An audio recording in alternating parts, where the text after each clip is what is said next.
Bismillahirrahmanirrahim.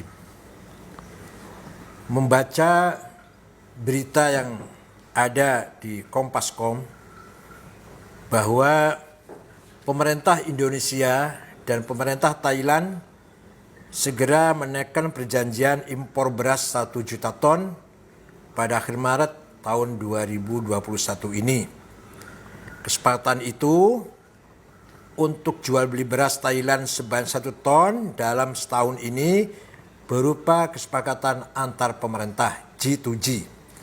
Dalam hal ini pemerintah Indonesia dengan Thailand dikutip dari Bangkok Post pada hari Kamis 18 bulan 3 2021, Menteri Perdagangan Thailand Jurin menjelaskan bahwa penandatanganan MOU akan dilakukan pada minggu terakhir Maret.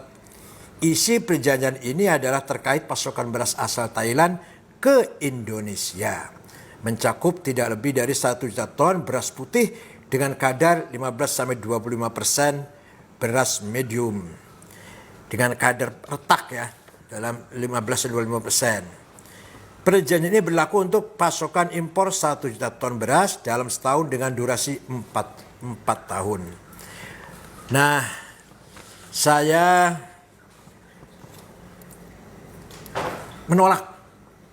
menolak keras impor ini, kesepakatan impor ini. Pertama, kebanyakan para petani 99% warga Nahdlatul Ulama. Dan saya telah dihubungi para petani dari Kerawang, Indramayu, bahwa stok beras masih cukup sangat banyak.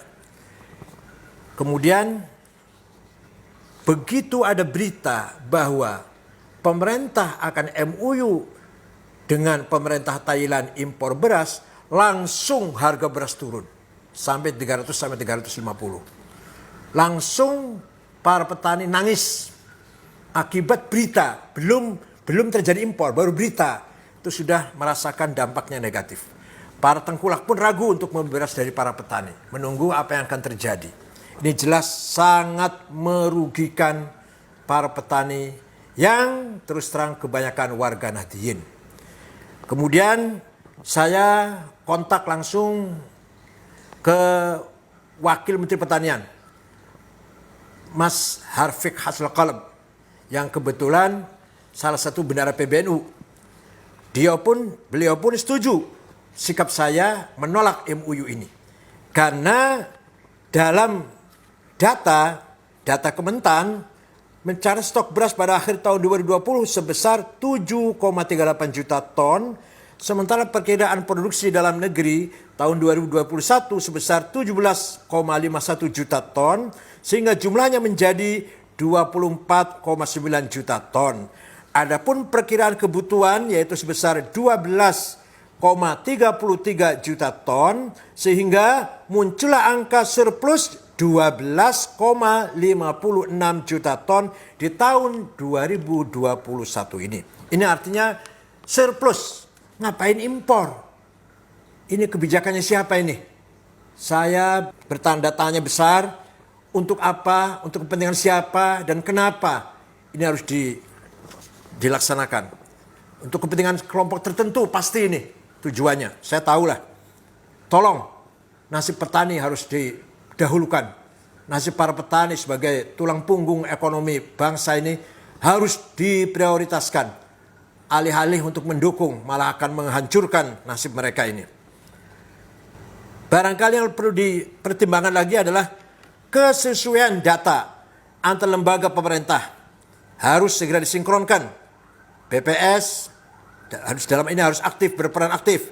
Sehingga antara Bulog, Menteri Perdagangan, Menteri Pertanian harus memiliki data yang sama dalam menyimpan atau sebagai khazanah data pertanian, data ketahanan pangan. Bulog harus tingkatkan peranannya dan fungsinya dalam regulasi untuk ketahanan pangan. Karena lembaga ini satu-satunya lembaga yang mempunyai perangkat infrastruktur dari pusat sampai ke tingkat desa adalah Bulog. Tapi sampai hari ini Bulog belum berfungsi maksimal karena untuk kepentingan siapa sengaja di bonsai kepentingannya atau fungsinya. jelas untuk kepentingan kelompok tertentu. Padahal Bulog punya perangkat dari pusat sampai ke desa. Sekali lagi kesimpulannya, saya Ketua Umum Pengurus Nahdlatul Ulama menolak kesepakatan antara negara Indonesia dengan negara Thailand untuk impor 1 juta beras putih. Karena stok kita surplus. Kata para petani mengatakan, kalau pemerintah mau dibuktikan 1 juta ton, sekarang juga siap kami buktikan. Tidak usah besok, tidak usah lusa. Sekarang sudah siap untuk buktikan bahwa kami sudah punya ada beras 1 juta ton. Sekian, terima kasih. Semoga menjadi perhatian. Wassalamualaikum warahmatullahi wabarakatuh.